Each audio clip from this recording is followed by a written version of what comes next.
Bonjour à toutes et à tous et bienvenue sur ce tuto consacré à Affinity. Alors de quoi allons-nous voir aujourd'hui? Fermons d'abord cette image et montrons celle-ci. Donc nous allons essayer de reproduire cette image-ci à partir de la source de celle-ci. Alors comment procéder? D'abord fermons cette image et allons chercher l'image source qui est celle-ci. Alors, priorité, c'est, naturellement, vous avez vu ici, j'ai fait une copie. Donc voilà, vous faites simplement avec la touche CTRL-J de votre clavier et vous dupliquez votre image et vous fermez l'œil de votre image source. Voilà, je travaille ici sur la copie. Alors, priorité, c'est le détourage. Le détourage de quoi? Du ciel.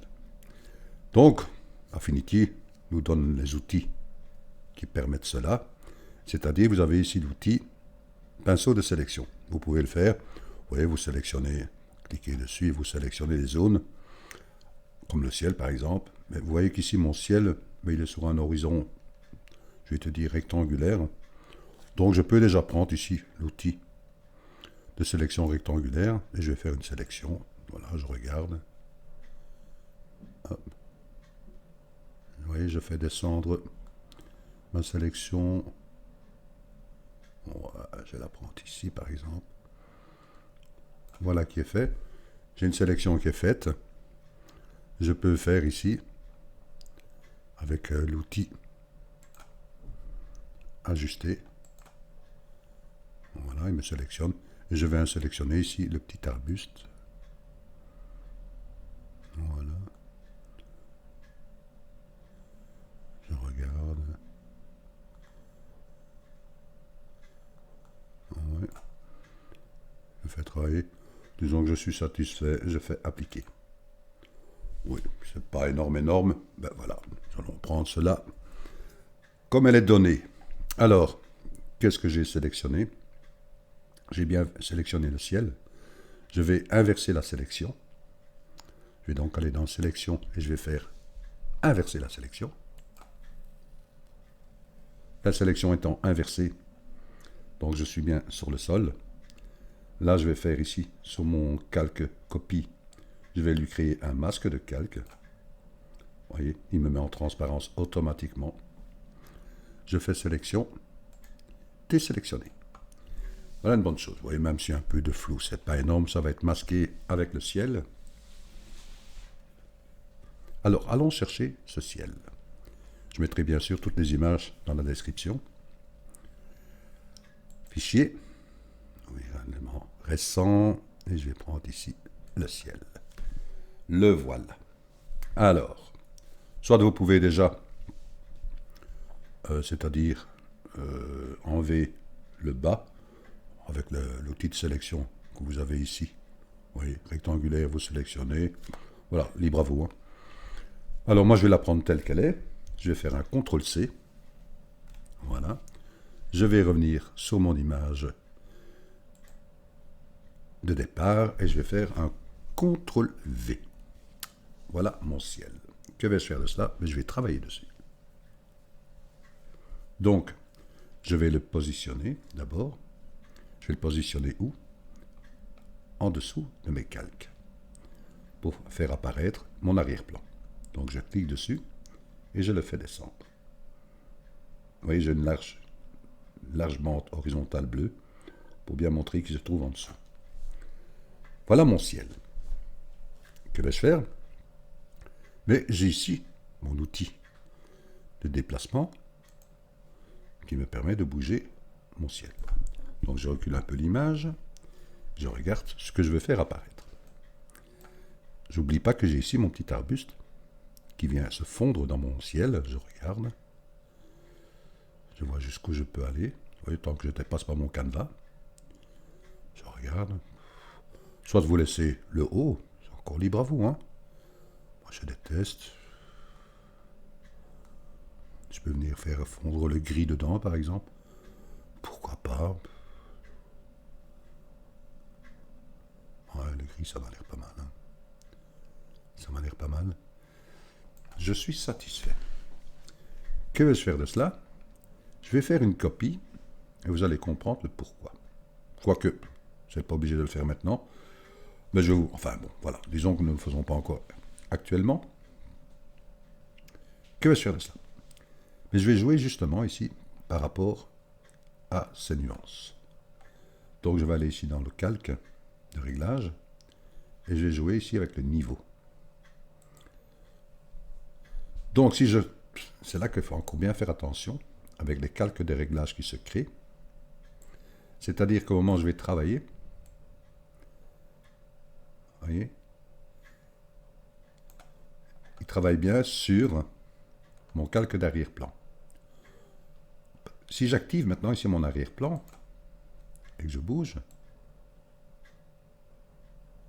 voyez, il travaille aussi sur les autres calques. Je veux dire que les calques de réglage que nous activons, ils vont travailler sur tous les calques qui se trouvent en dessous. Donc il doit travailler sur quel calque? Sur le calque de mon ciel. Donc je le prends et je le glisse. Vous voyez, j'ai une petite barre verticale qui vient s'afficher là. Je le glisse. Donc il devient un masque de calque et en étant aussi un calque de réglage. Uniquement sur mon arrière-plan qui est le ciel. Là je vais jouer avec. Je vais regarder au niveau de noir. Ok, je accentue un peu le noir. Je vais augmenter un peu le niveau de blanc. Vous voyez? Quand on voit, moi je pousse toujours un peu à l'extrême. Et je vais jouer ici avec le gamma qui va encore accentuer. Voilà, je regarde. Ça a l'air pas mal. J'accentue, hein. Je dis toujours bien j'accentue. Voilà, je peux fermer. Donc j'ai mon calque qui est réglé.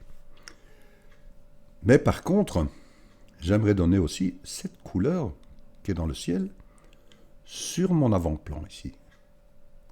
Comment faire cela? Mais si je prends ici mon calque ciel et que je fais un CTRL-J, voilà, il a copié quoi? Il a copié mon calque d'arrière-plan, plus aussi son masque de calque et le calque de réglage. Le calque de réglage, je peux cliquer dessus et le supprimer. Pourquoi? Parce que je ne l'ai pas besoin, puisqu'il est déjà activé ici. Donc celui-là, je vais le monter.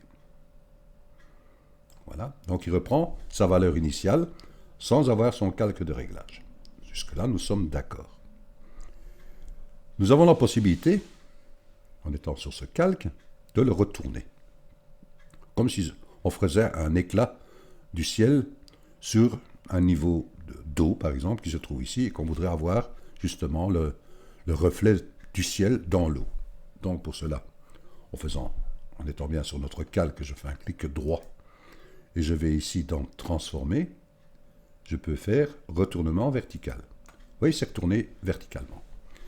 Et là, je peux le descendre. Je peux le descendre, je regarde, et je vais le mettre par exemple au niveau de l'eau. Voilà, par exemple. Dites-moi, mais on ne voit plus rien. C'est là justement qu'on peut travailler avec les modes. Et en passant avec votre curseur de votre souris, vous voyez déjà les modes qui changent. Celle que j'ai vue qui fonctionnait pas mal, c'était incrustation. Vous avez une lumière tamisée qui donne aussi, vous voyez, encore une fois, je pars toujours au plus fort, je vais prendre incrustation. Donc je dis, je vais encore me permettre de jouer avec ces modes. Vous voyez, si je monte plus haut, j'ai le ciel qui vient aussi s'accentuer sur mon ciel d'arrière-plan. Donc je vais essayer de venir ici. Et si je reviens ici sur mon calque, par exemple, pour ne pas avoir justement ceci, enfin je peux avoir et cliquer là. Hein. Ça accentue très fort. Oui. Ou bien on se dit, tiens, je vais revenir sur mon calque, je refais un clic droit, je refais transformer, et je refais nouveau retournement vertical. Vous voyez, j'ai adouci un peu le fond où il y a l'eau. C'est pas vilain du tout. Je me dis, tiens, si je veux un peu travailler et diminuer, soit je peux diminuer avec l'opacité.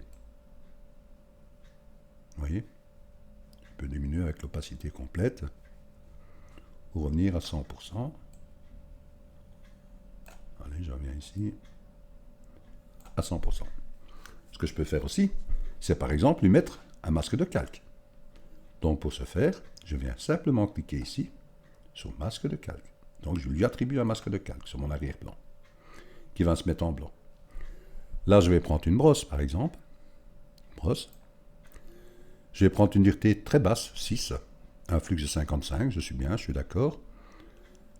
Et je peux venir ici avec la couleur noire pour mettre de la transparence. Vous voyez, si je viens sur mes rochers, vous voyez, je peux diminuer un peu, justement.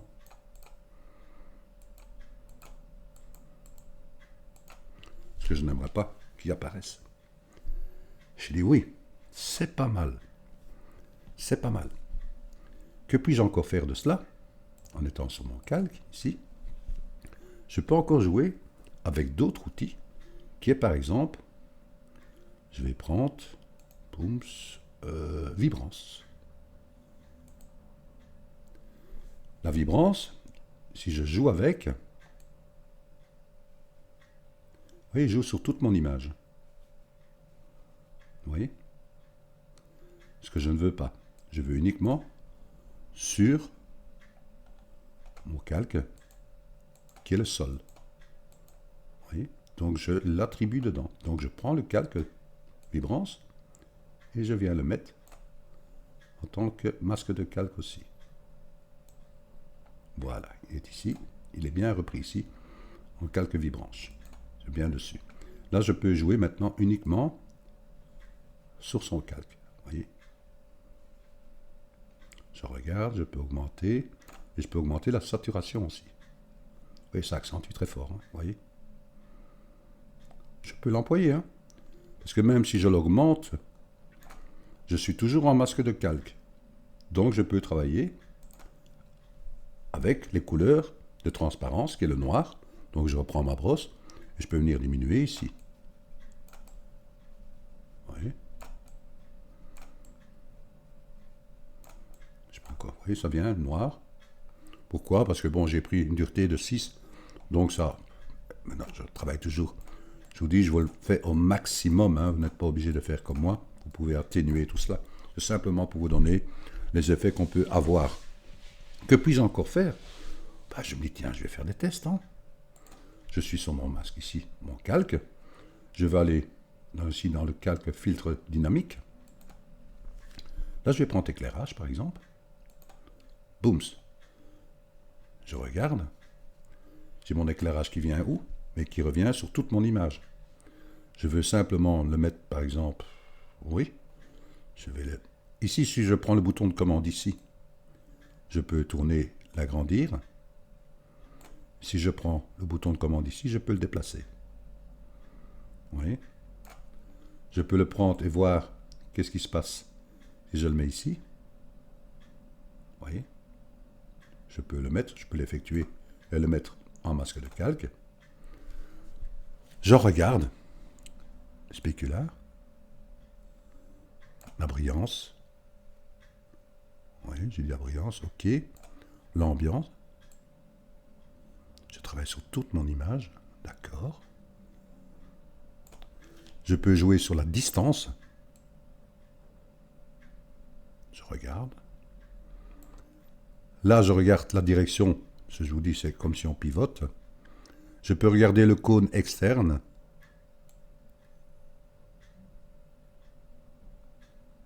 Faites toujours des tests, hein.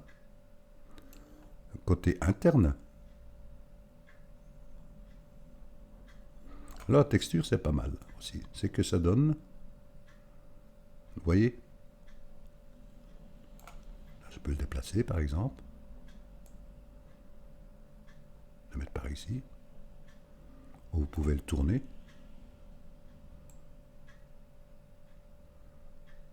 Le déplacer. Encore tourner. Le déplacer. Voilà, je peux encore faire la distance plus grande. Voilà. Je vais faire... je ferme. Je déplace. Par rapport à l'arrière, vous voyez. C'est tous des petits exemples que je vous donne. Je suis satisfait, je laisse comme ceci.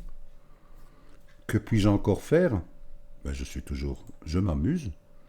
Je vais chercher un autre filtre dynamique. Je vais prendre par exemple vignette. Alors vignette, qu'est-ce qui se passe? Si je prends sur toute l'image, voilà, il est ici au-dessus. Je regarde l'exposition. Vous voyez là, j'éclaircis les bords. Si je vais dans l'autre sens,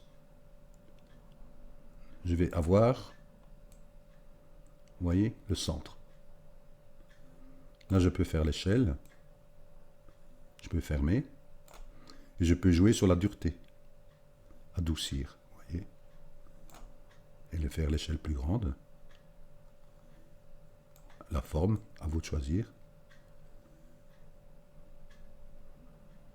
Je vous donne tous des petits exemples que vous pouvez avoir.